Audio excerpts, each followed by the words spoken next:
Yay, we're live. Okay. Erin will be joining us today from Salt Lake City. So I'm going to invite her right now if I remember how to do this. Sometimes I forget. Oh, there's Erin. Let's get going. View request, go live.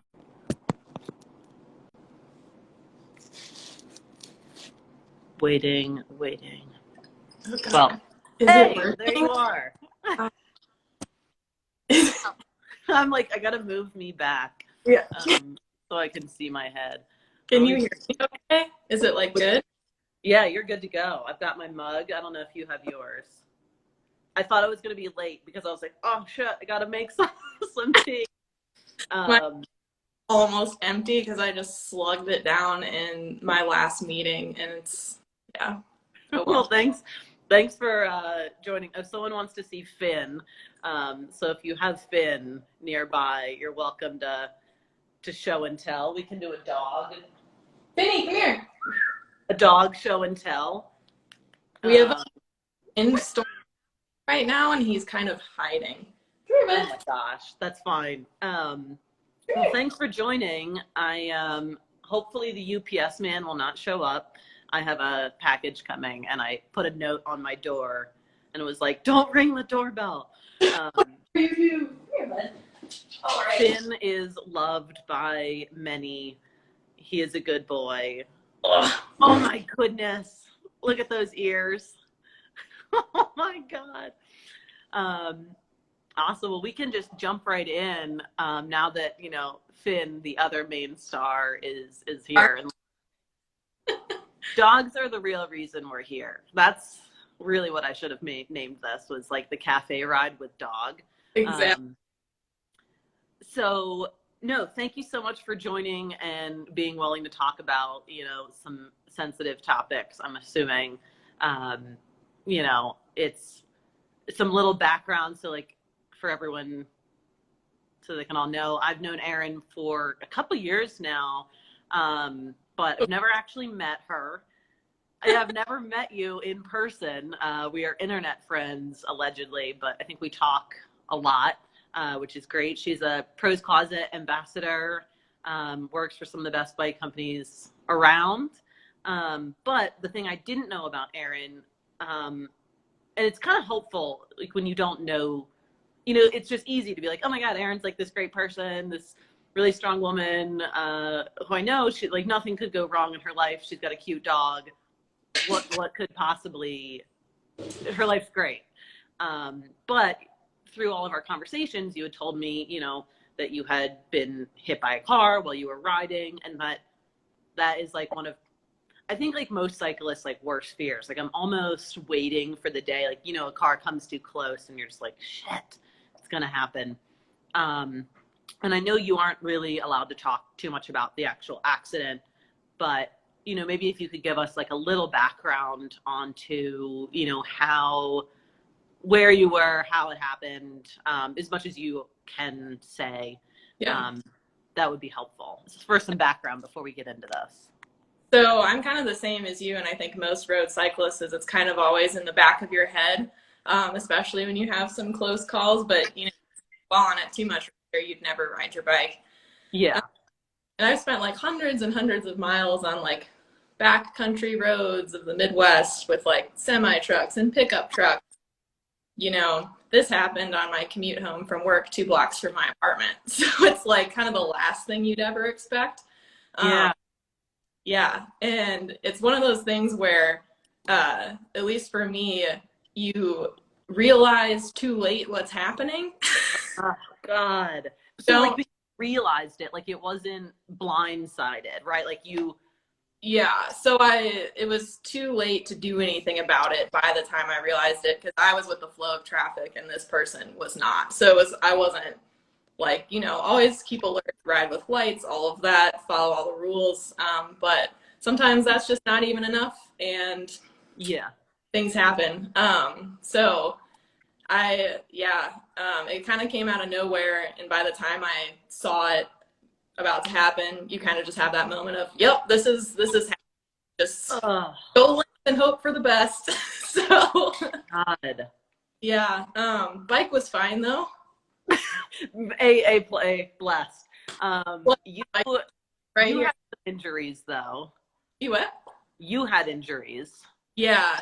My friends like to joke that I sacrificed myself for the bike because I was quite injured. My shoulder dislocated on impact and tore the things on the way out. So I have had a torn biceps tendon and a torn labrum, and then it also kind of just sheared away a lot of the cartilage in my joint. So Yeah. there wasn't much keeping my shoulder in place for the next year. So, it was And kind of. Hmm? I mean, I guess like that's relatively speaking, like that's a, it's just like, man, kind of lucked out on that one. But, I think, gosh, bodies can heal. But the mental part is so hard. And like knowing, I know you as someone now who's like, you were a competitive cyclist, like that.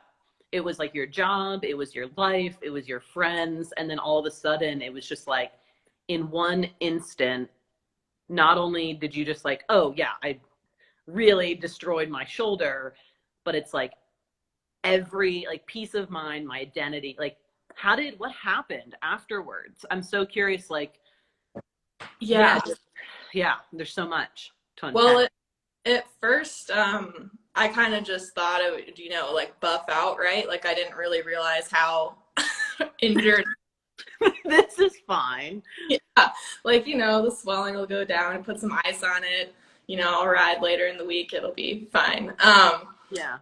As time went on, it was apparent that was not the case. So, kind of as I actually rode a 24-hour bike race 3 days afterwards because. What? I think I'm crazy, and then I hear that and I'm like, are you okay? Yeah. But well, I think I just like I said, I was just like, oh, I'll ice it, like fine. That was interesting. And it was kind of after that I realized like, oh, things maybe aren't so great. Yeah. From riding because my shoulder would like randomly dislocate like a bump or something. So like cycling said that was like my whole life and a lot of days, friends, job, hobbies, like mental release. Like suddenly became the worst ever, which was very hard to cope with because I got out of shape. I couldn't ride with the people that I'm used to riding with. I couldn't keep up with my friends. Couldn't go on group rides that I'm used to going on, and it was just hard to know like what I was capable of doing and trying to come to terms with the fact I couldn't do that anymore. Yeah. And it sucks because like it sucks to be ride with your friends, be so far behind them because you can't keep your on the bar, or because I couldn't ride consistently anymore and I was just straight up out of shape and like all that. And everyone was really nice about it, but I mean, when it comes down to it, it's just like it's not fun no matter how nice people are. Yeah, and it's just like you at one point, like obviously you always compare yourself to like your past you. Or like, well, I used to be able to do this, I used to that. And so like, I don't know, if I were you, I feel like I would have probably gone through like definitely some stages of grief, or at least the anger phase. Like, Oh yeah. I was really angry at like the person that hit me, and then at cycling, and then not that your friends are doing anything bad, but I'd just be like, God damn. Like, Yeah. I would. I feel like anger is like, it would be very, I don't know if I think like, we all say like, oh, this sucks, but it's also just like, there's so much that is in that statement where it's like anger and sadness. But so yeah, I would love it if you could talk to that. And I know you got a surgery on your shoulder at some point. So it's like, not only did you like heal again, but then it's like healing again. Really dragged out. I got surgery almost a year to the day after it happened. But yeah, I was super angry, and honestly, looking back, probably pretty unpleasant to be around just because cycling is that release and kind of meditation for me. I don't have that anymore. So yeah, looking back, kind of like, ooh, I guess kind of understandable. But yeah, in addition to kind of dealing with the physical injury, like the whole aspect of it was honestly a lot worse for me. Just because, like I said, that's, that cycling is my escape and it was gone. And then kind of over the course of the year, they make you do a lot of stuff before having surgery, which is good. Like I did a lot of PT and other things to try to mitigate the issue. And then it that, they were just going to have to fix it. But the best thing that happened to me in all of this was, so I moved from Wisconsin to Salt Lake City in the midst of everything. And it was the best because no one knew me here. I had to find all new ride buddies. There was no comparing myself to anything because I went from flat to mountains and it was just like a totally different type of riding anyway. And so it was kind of like a completely new, fresh start and sort of how I saw cycling and what it meant to me because nobody here knew I used to be fast. Nobody here knew anything. And I could ride my bike how I wanted to with like no pressure and like find the people, find the groups that I needed to be with to like feel better, I guess, and not have pressure to keep up with a certain person or group ride or whatever. And that did like wonders for the mental aspect of it because it's like the pressure was gone and I could redefine what cycling was, and it was fun, like truly fun and carefree, I think for the first time ever, because I wasn't on a training plan. I wasn't on a meal plan. Like I wasn't having to do anything I didn't want to do. I could go like, dick around on the trails 10 minutes from my house and go home. And it's like, it's weird because I think, certain people have different ways of coming to the same conclusion or coming to the same thing. It's like where we give ourselves permission to change. And I think like this, it seems to be a common theme is like, Tina had this and then you had, and Sarah had this where there's something that happens and we have to give our permission to become someone else. And it's hard to like let go of who we were. And so it's like, yeah, your identity was like competitive, strong, like all these things. And you're like, well, I'm going to move. And when you moved, it was just like, cool, now I can just start over. Like that gave you the permission to just, I don't know, get a little loose, run a loose program, I would say. Button up shirts when I ride now. Yeah, jerseys are lame. You just put beer cans in your water bottle holders. That's what I'm just imagining in my head. Is the koozie than the beer can bottle. Okay, got it. So, but I think, so, you've done all these things, right? Like you've gotten, like you did the surgery, which like that in of itself, then you had like a recovery period after that. But I think like what I'm interested in is kind of like long-term effects because, humans are really good at remembering fearful and dangerous things. And we want to do everything we can to protect ourselves of it. So I think what would be really helpful for me and maybe anyone else is kind of like now what you're dealing with now and maybe some things you've learned that would be helpful for anyone else that's either going through it or hopefully never, that if you do go through it, that would be really helpful. But yeah, like what is it like now riding on the road? And I know you've gotten into mountain biking, which maybe that's part of the reason riding on the road isn't super fun. But yeah, I just love to know kind of the mental aspects of riding now, because I would say like, God, I would be I would have a lot of hesitations. Yeah, no, definitely. And I do. I still have panic attacks when I ride on the road, and they're fewer and further between than they used to be. But you knew about the epic I had like a month. Yeah, in Moab. Yeah, down in Moab. I was riding on the road with some French arches in a car, just buzzed like a little too close, that I think I would have thought of otherwise. But it just like set something off, and I had a complete meltdown. One of my friends who's never seen this happen before, and there's just like this beautiful shape, and I'm just like incapacitated on the curb. Yeah, like what happens? I mean, like, is it pretty sudden? Like, as soon as, like, because right now when a car passes me too close, first I normally like try to I'm angry at them, or I like give them the middle finger because I'm mature. I do Um, that. that doesn't work, by the way. Like, that is not helpful. But sometimes it's just like a knee jerk reaction. You're like, ah, I'm Yeah. a person. But I mean, I do. I'm just like, oh, that was so close. But for you, it's like so close, and then is it like almost instant, or do you like? Is there time where you're just like you stop? You're totally stopped. So like, when your heart rate kind of spikes and you have your too close thing, just imagine if that got worse and then Yeah, like keeps going. And then you just have all these thoughts of like, oh my God, that was really close. And then you start short of breath and you start to freak out. And like, it sort of is like a bit of a freight train that just keeps going. yeah, And I've gotten really good at like dialing it back, like deep breathing, like you're fine. Like there's people right there that nothing happened, like, all that good stuff. Um, Sometimes that doesn't work and you kind of got to deal with it. And yeah, that's when I just, pull over on the side of the road and self down a bit. Fortunately, yeah, more, but something I've done to kind of avoid it is I don't ride by myself as much anymore. yeah, Like I used to. Like I used to go out for 100-mile days by myself, no problem. I don't really do that now.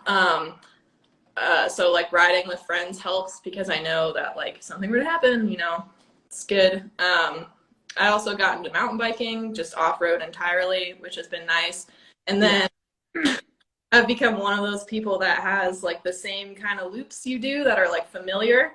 yeah, And that really helps too, because it's like, I'm pretty aware of like what the traffic's going to be like.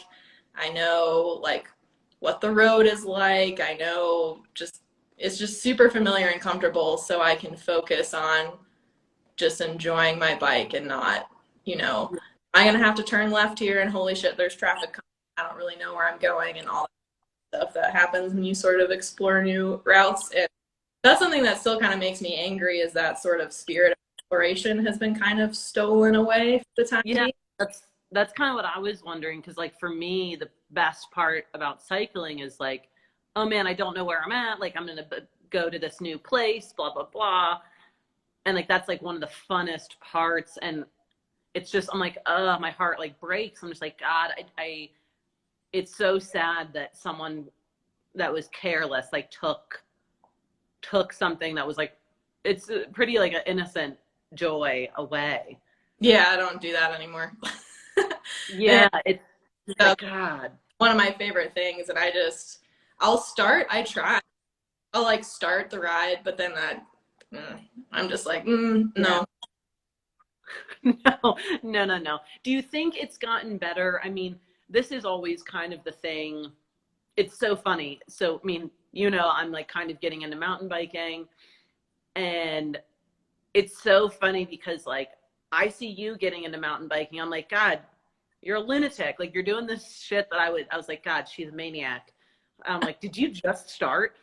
And you're like fearless on the mountain bike, but I'm nervous because my initial knee-jerk reaction is like everything's going to kill me. I'm going to die. This rock is going to, all of my body parts are just going to explode when I fall.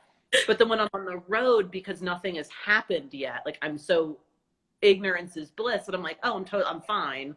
Like the idea of getting hit is so abstract that I have nothing, but I'm like, I've fallen on a trail before, I know. But it's so interesting that like there's probably a greater chance of me actually dying on a road or on a road bike than a mountain bike. But mountain biking, I'm just like, I'll die. I will die. I'm going to die here. Yeah. It's been fun because as you know, I mostly ride my drop bars on bikes on single track, and that honestly makes mountain bikes like 100 times easier, because if you clear a rock garden on a gravel bike, it's like whatever. Yeah. So I think, and you ride a lot of single track on your Sparrow too. Yeah. I think that's one of the reasons I'm so fearless, but also, yeah, I don't worry about Joe Blow off the street in their car. Yeah. It's kind of a nice Yeah. way to ride, I guess. Yeah. And I think, if do you have any kind of like mental or like some things that kind of like helped you get through some of the harder times, like just I would assume it's probably, you know, just like support and all of that stuff, but you know, losing your identity and learning to just like transition into something new. I don't know if you could be like, hey, like this really helped me.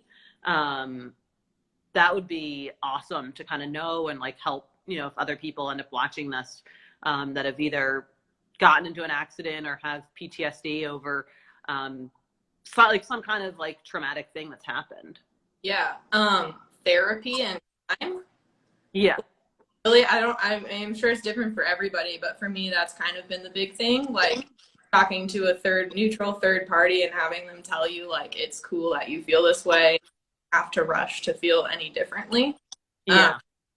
And time, like things have inherently just gotten better, and I've just been like, I think remembering, as cheesy as this sounds, nice to yourself and to brush off things that are tough or that were difficult as just, oh, I'm just being a baby or whatever. But I think like acknowledging like, yeah, this traumatic thing did happen, it did suck. You know, what am I going to do moving forward? Taking this space to be, yeah, just yourself. Yeah.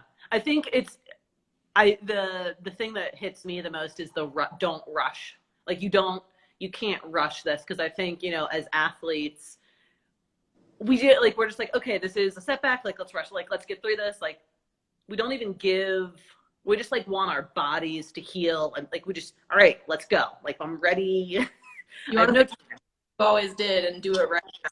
Like, yeah, it's like an inconvenience, like being hurt mentally, physically. You're just like, oh God, pull it together, body. It's like when our bodies function, our mind and body functions normally, that's acceptable. We're like, yes, obviously going forward, this is how it needs to be. But as soon as your body or mind, like quote unquote, betrays you, yeah, there's literally no empathy. I'm just like, get it together. Why are you doing? It's like, why are you doing this to me? And I forget that we're like, and it like makes sense if you stop to think about it. And like, yeah. For me, another thing that was super valuable and just like feeling better about it all was like also recognizing like cool advance. Like when I did ride my bike on the road by myself for the first time after this happened, or like being on Zwift in a sling, like 3 weeks after my surgery, like, all right, like little things that wouldn't have mattered before, like taking the time to be like, hell yeah, like, all right, you're coming back, it's good. Sort of helped keep like momentum going as far as feeling better. But yeah, I don't know, it's still happening. Like I mean, I guess like every time I ride a bike, I gotta give myself a little pep talk before I go. Yeah. And then I guess before we go out, I mean, I guess what has been your biggest take on, I guess, making cycling fun again? Because I think, you know, like your definition of fun has changed, probably. It sounds like it's like it was being competitive, and then, you know, it was like a source of pain and you didn't like it, and so but ultimately it's part of your life, like you have to redefine it. And so now, how do you redefine cycling or yourself or fun? Like what is it to you now? To me now, it's just like time spent with good friends, honestly, and it's less about the training or the competing like that, or just like being in my own head about what cycling is. It's about like looking forward to meeting up with people, trails or wherever, and spending like a nice couple hours like shredding on bikes. And it doesn't matter how fast you go, it doesn't matter how far you go, you're just like in the beautiful mountains looking at cool views and just like having fun on bikes, which is the point, right? And that's the point. Everyone started riding bikes, well, not everyone, but anyone who rides bikes now, I think for the most part, started for kids and like built jumps in the yard and rode in the grass. Anytime I talk to people about cyclocross, they're like, oh, I love it because it's like being a kid again. And that fun part of bikes, I think, gets lost, especially or training for a gravel race or whatever, it's easy to forget. And I think remembering the fun has been like the best part. And that's like what I look forward to now. Like, I don't care if I'm the last one up the hill or whatever. I'm forward to just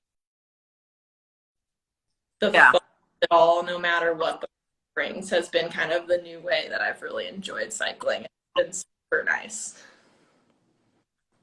Yeah, I love that. I think it's funny. Somewhere along the way, like we all lost the plot a little. And it's not like we totally lost it. Like it's fun being competitive. It's fun doing this stuff, like, but like it's funny now. No, when I like remember that I can just go and ride my bike in like jeans, and I was like, Yeah. oh, like why is like what I'm wearing indicative of like my mindset, or like why is like, yeah, there's like this whole team starting, they're like, oh, well, we are cutoffs, and I was like, why is that like rogue?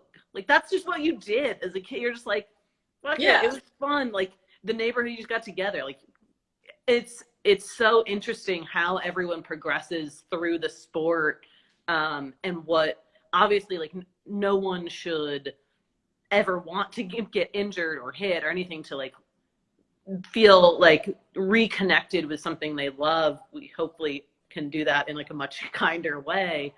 But it's just so nice to hear that, such a traumatic thing didn't totally just ruin you on the sport. And like you have the mental strength from being an athlete to be like, well, I can redefine this as I see fit. And like you came to a really great conclusion in my eyes, rather than just like, I hate this.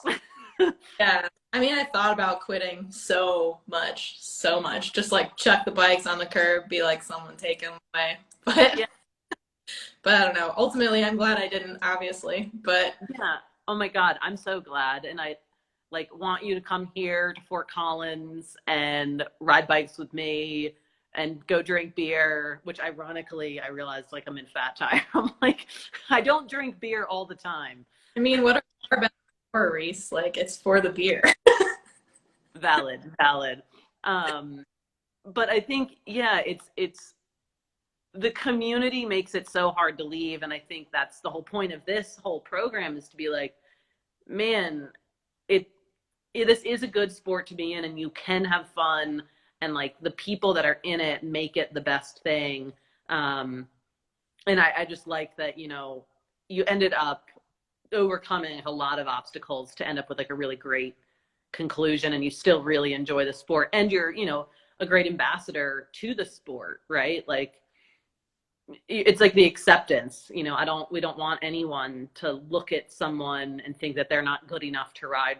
You're like, I'm better than you, or you're too slow, or whatever. And I think unfortunately going through a lot of struggles makes you a more accepting person, rider, community member. Yeah. So I think that's great. Like that's super awesome. I'm really, honored to know you and, have you chat with us. And hopefully you can go kick my ass on some descents. That's the only thing I might beat you on race. I can go up a hill. I can't go down a hill. Jesus, to save my life, I will walk down. Yeah. Yeah. The cycling gods did not bless me with climbing ability. I'm far too tall, and Yeah, just just so everyone knows, Erin's like a foot taller than me. I'm like 5'3". When we sent her a bike, I was like, there's no way you ride a large mountain bike.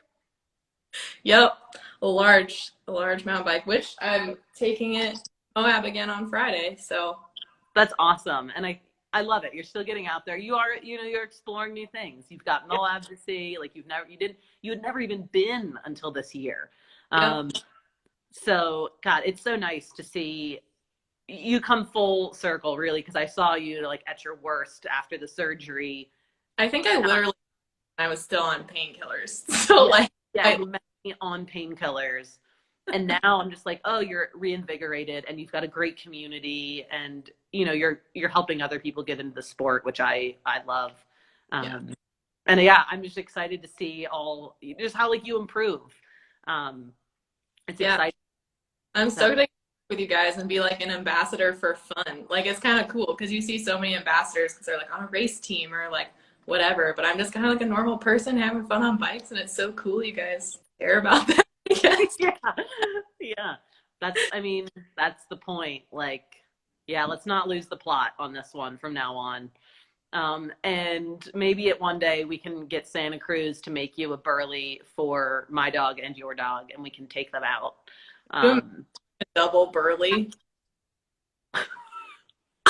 Like Finn and Loaf in the same one, or like a little sidecar. Done. Awesome. That's so cute. That's more the point. But yeah. Thank you so much for chatting and sharing this. I know it's looking back, you know, you can like look back on it and have learned things, and you know, going through it maybe not the best time. No, but we're on the side now. It's only up. The bar the bar was low. Well, thank you so much. Enjoy Moab. Enjoy the high tower.